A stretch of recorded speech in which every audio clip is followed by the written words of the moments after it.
So this talk is called Reality. I did a little bit of wordplay there. And I'm just going to pour you 3 small cups. This is largely based on my experiences, as always. I like to tell stories. I just love telling stories. And I've stuffed in some stories today which I've never actually narrated before. So it's going to be a different thing for me too, because it's coming from a very real place. You guys have called me here for a very specific image and persona that you have of me, and I'm sort of just excited to break that apart and tell you that that's not it. So yes, 3 small cups means 3 small lessons. Every lesson has stories behind it. So I'll tell you the lesson, then I'll tell you the story, and then move on. So lesson number 1 is, destiny does not care. It sounds very fancy, but what I basically mean by this is, destiny does not care about you specifically as a person. Like it's not thinking about coming to you and scripting your whole route for you unless you make yourself available for it. And to elaborate that a little bit more without sounding cryptic, I'll tell you some stories. So you know me for this. You know me for Goodfellows. You know me for Motorpaws, my association with my boss. But I don't think that most of you realize. A lot of people come up to me and say, Shantanu, this just happened because you were at the right place at the right time. If somebody else was in your place, in that exact spot, at the right place at the right time, they would also end up with the exact same story. And I have been getting this so many times, and it can come from a lot of places, but you know what I say to them when they say that, you just ended up at the right place at the right time, Shantanu, it's not a big deal. Anyone can do this if they ended up there. And I tell them, I know, you're exactly right. You're exactly right. I was at the right place at the right time. And you want to call it luck, you want to call it anything else, you can call it. But I was at the right place at the right time. But what people forget is that's not the only place and time permutation combination we have. What about the right place, wrong time? I got my first suit stitched at Raymond's in Pune when I was going to give my Harvard interview. And I was damn nervous because I was always looking at the price tag, and my dad was like, you don't worry about it, it's an investment. So they did a good job of it, I think. And I gave my Harvard interview. It was pretty exciting. I think I had it in the bag. I was like, yeah, 30 days I waited with great anxiety for the results, and it didn't go the way I planned. So I was a Harvard reject. They told me that I didn't have enough work X or a bunch of other reasons. I don't know what was the true one. It was the right place for me, I feel, but it was the wrong time, perhaps. I don't know. But it happens, and it happened to me. These are all the behind-the-scenes stories, right? So, right place, wrong time happens quite a lot. It happens in all your lives. Yeah, it's okay, laugh at the meme, I handpicked it. And this is just an example. It happens constantly. And then there's the wrong place, wrong time. To give you another strong example, when I was at university, I was a very lonely person. And then I made a friend. She was from Taiwan, and the special thing about this friend was she just used to sit with me in silence, and she just used to understand, and we spent the 2 years together so much that towards the end of graduation, very close to graduation, I started having stronger feelings for her, and it was such a comfortable space, and I just couldn't bring the courage to tell her. I just could not bring the courage to tell her, because what if? So finally, close to graduation, she's going back to Taiwan. I'm going back to India. Just before I was like, I must tell her. I must see what happens. And when I was about to tell her, this happens. So it was wrong place, wrong time, graduation, she's leaving, I'm leaving. No hate for these guys, it's a very cute couple. But it happens, and it's one of the different permutation combinations other than the right place at the right time, ones that you know. So wrong place, wrong time, right place, wrong time, right time, wrong place. All of this happen. They happen to you. It's not that it won't happen to me. When you see all the highlight reels of my life, which is why I'm standing here, those are not the only reels I have. I have these too. So what is the best way to be in the right place at the right time? You think it's just luck? You think I just ended up in the right place at the right time? It's to be in many places all the time. You have to go out in the world and increase the amount of experiences that you expose yourself to, increase the amount of situations you expose yourself to. And if the statistic of being at the right place at the right time, of thought of a startup idea, have met Mr. Tata, have met an investor, somebody picked you up, if that statistic is 1 in 10 and you're doing only 10, then you've narrowed down your statistics, and then you can't say that, oh, that person was at the right place at the right time. That person was in a lot of places. So he ended up with like 10 different right place, right times. So I do like all kinds of stuff. This is not career related stuff. These are not all my hobbies. I've just done half of this stuff for the heck of it. The top left picture is me playing dhol in Pune. It was the heaviest dhol I had. I had so much fun, but I'm not lifting that again. So, but I wanted to get that off my list, and my mom taught me this, that you just have to try everything. And the byproduct of that, when you put yourself in situations out there and you say yes to 99% of the things offered to you or even not offered to you, is that you end up at the right place at the right time. So I did get into a good university, and I did end up in good relationships after that. So, because I allowed myself to get exposed to more and not just sort of stick to whatever happened to me. So the 3 things that you know me for are not the only 3 things that have happened to me. There are 33 other things that were, some were nice, some were not so nice, some were somewhere in the middle, some were teaching moments. But it was because I allowed myself to be in those that I ended up at the right place at the right time. So just say yes to a bunch of things. So destiny does not care, but you have to. You have to allow yourself to be exposed to the opportunities that are meant for you. And I know that a lot of us feel, and I have been in that position where whatever is meant for me will come to me. But then you can't just like lock yourself in a room and just hope that it finds you somehow. You have to be available for it. You have to let the universe know, at the risk of sounding cryptic, that I'm ready. And the only way you can do that is to go out and be in many places all the time. So, cup number 2. A good dancer knows when to leave the stage. A lot of you put me on a bit of a pedestal in terms of the startup. Wow, Goodfellows, wow, Motopos, wow. But you think these are the only startup ideas that were explored? You haven't seen the end of it when it comes to the ideas that I've explored that never made it to light of day, or made it and failed, or just were bad ideas. And I'll give you a very specific example. When I was at Cornell, I thought that I had the luxury market figured out. I was like, next Forest Essentials, maybe. And I have done so much research on making soaps and making body butter. And I used to make it. I used to make it in my room. And that my professor used to support me because he saw my enthusiasm and he said, "Can you believe it?" So I think he used the soap. He told me the next day. I don't know. I called it Heritage, I did a whole logo thing. And as I progressed in that journey and I talked to more people, I realized that I'm not equipped, I'm not cut out for this.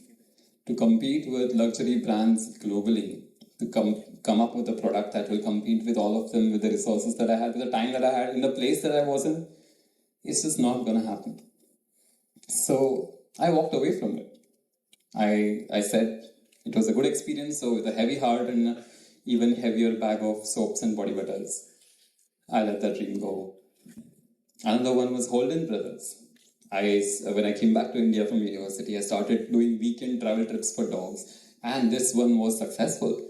We were always booked. Every weekend was a new request, and we used to do so much. I was the host, and my co-founder was the dog expert, and we just used to take them to all these natural places. It was amazing.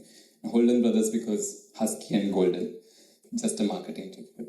But it was going really well. But because of the day job that I have and because of the person I work for, I realized I cannot be away for weekends that easily. I cannot put my heart and soul and 100% effort into it. So what's the point? If I'm always going to half make it, then I'm only doing injustice to the concept, to the startup, and to my co-founder. So I had to walk away from that also. And it's not just startups that you walk away from. Like, I used to be a street musician. I used to sing at bars. I used to sing on the street. I've done a lot of this at Cornell. I've done it in India also. And I love to compose music. And I used to go and play my music, but I realized very quickly that the only music I play is one or two songs that fit my vocal range, because anything outside of that, it would end up online somewhere. It's very bad and mean. So I stuck to it, and I sort of said, Ki, I'm never going to be Ed Sheeran. I'm never going to sing like him. No matter how much I push myself, I recognize the limitations that I had. I acknowledge that I can compose good music. I'll stick to that. I'm not cut out to be a live singer. So I walked away from all of that. And all of us hesitate in walking away from startup ideas, from relationships, from live singing, because there is one factor that holds all of us back, especially in our country, which is shame. And you're so ashamed and scared of shame from your peers, from your seniors, from your parents, and most importantly, from yourself. What are you ashamed of? To acknowledge your limitations, to say goodbyes that are meant to be the next part of your journey. And I just hate how much students today, especially in the entrepreneurial space, limit themselves from walking away from things that don't work. And there is no shame in walking away. When I am asked about these startups today, because there are people who still remember that I used to do these butter soaps and I used to do this travel pet thing, and they come up to me and like, dude, what happened? And I'm just like, it didn't work out. I walked away. This was the reason. The humanness in that, the humanness in acknowledging that something you worked on didn't work out. What are you scared of? Who will shape you? And let me tell you, first of all, you can't go through life, especially in entrepreneurship, being so thin-skinned. You're just gonna have a thick skin, especially when you make it. So there's no shame in walking away. It takes courage, I agree. But once you acknowledge it, that is the only way you will be available for the actual opportunities that are waiting for you. And we do this about life. We do this about relationships. If something's not work out, are you going to stick it out regardless with a person that you are not making it with? You just have to acknowledge and say the right goodbyes. And I'm not saying that walking away and quitting are the same thing. The final one is, if you have it, it will show. This is one of my favorites. When I was in preschool, primary school, and higher education, higher secondary school, my parents used to hound my teachers constantly in parent-teacher meetings and be like, our son is very talented. Our son is so talented. I tell you, he knows things. He has our son is so gifted. It's just amazing. You have no idea. You have to push him harder. You have to recognize this and that. They kept repeating to no end how much they believed how special I was. And they just kind of kept emphasizing. And you look at my report cards, it was not that situation at all. It was very embarrassing. I did not get the grades. I was not performing in extracurricular. So after a point, my teacher said something which was quite insulting to all three of us back then. But right now it makes so much sense. If he's talented, it will show. It's going to show. Talent can never stay buried. And that was a good reality check, because what evidence did the teacher have to believe that I was special, apart from my parents, who are the most biased about me, to tell them that he's gifted? It has to show, and it will show. And sometimes it will show delayed, and that's fine. But until it shows, you can't keep talking about it and say, I'm talented, right? Or my son is talented. And in entrepreneurship, if it applies to the same thing, if it's a good idea, it's going to show. But it's not going to show like this.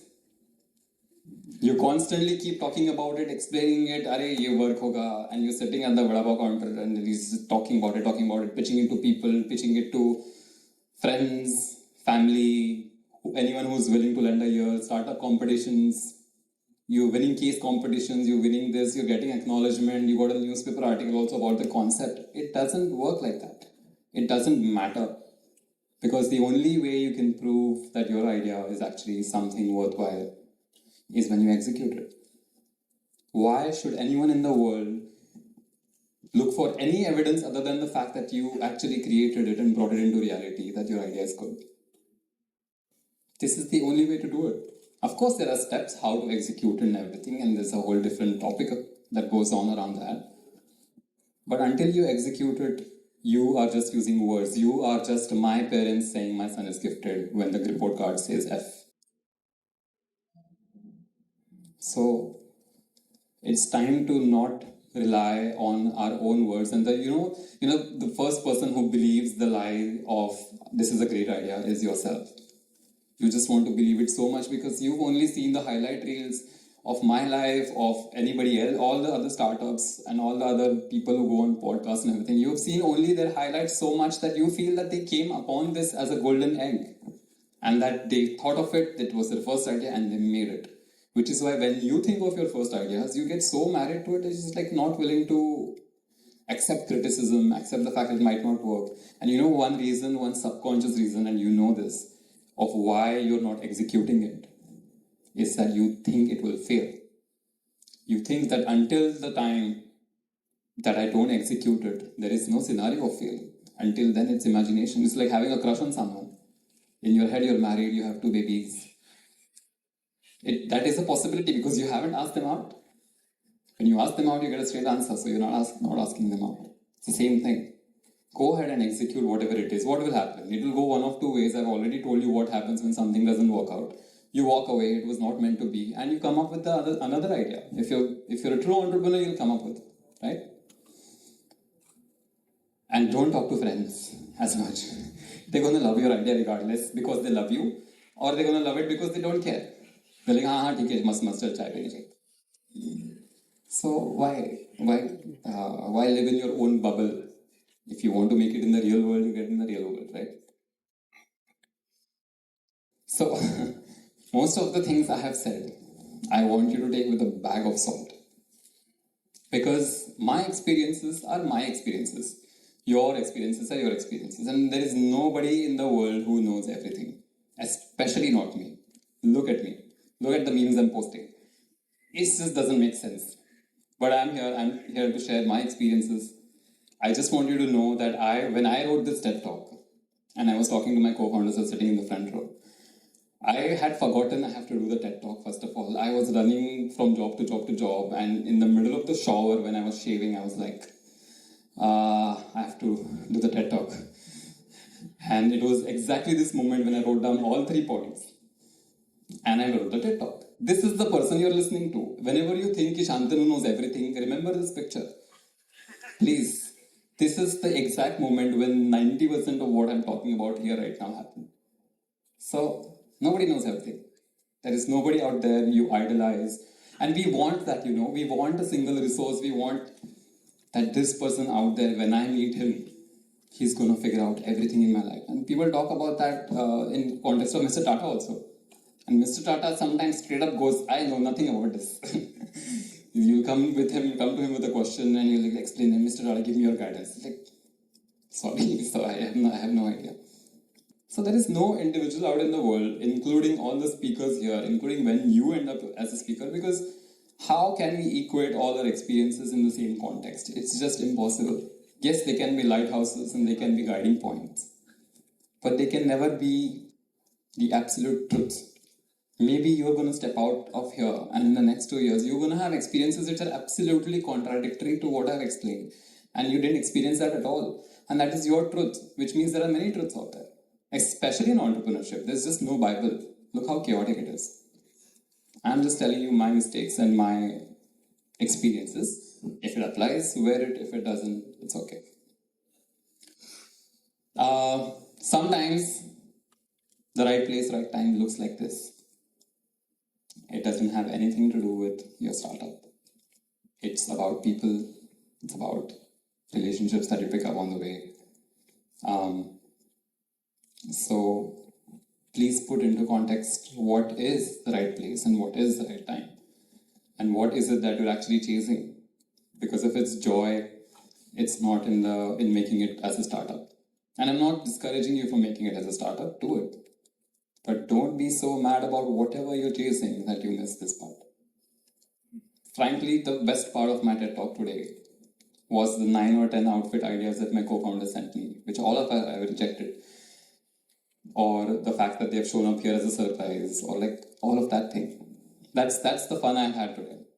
And that's because of this.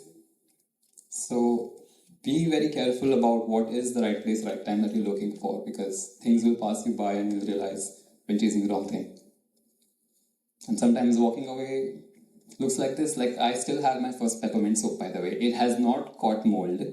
I have preserved it very carefully. And I still sometimes pick it up and sniff it all the way in my nose. And I'm like, yes, good days, failed dreams. It's okay.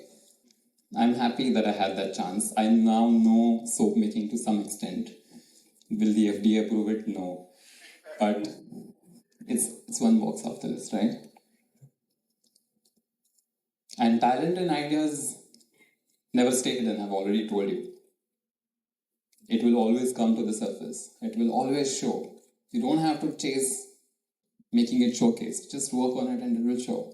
There's one thing that you actually must intentionally get behind is the love that you have. Please show it.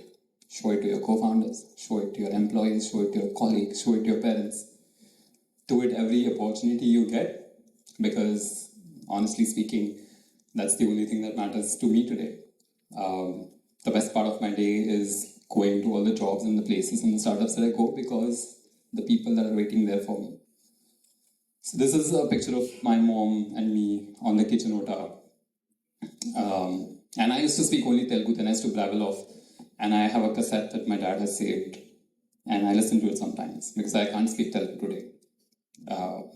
But every day from that day, I think whenever I look at this photo, I make it an intentional task to show my mom how much I appreciate it. It is connected. It is not connected to entrepreneurship, but it is also connected to entrepreneurship, because the relationships around you are just happening, and please don't let them pass. So that's all I have. Thank you very much. I think I've finished my time. Please make your own stories.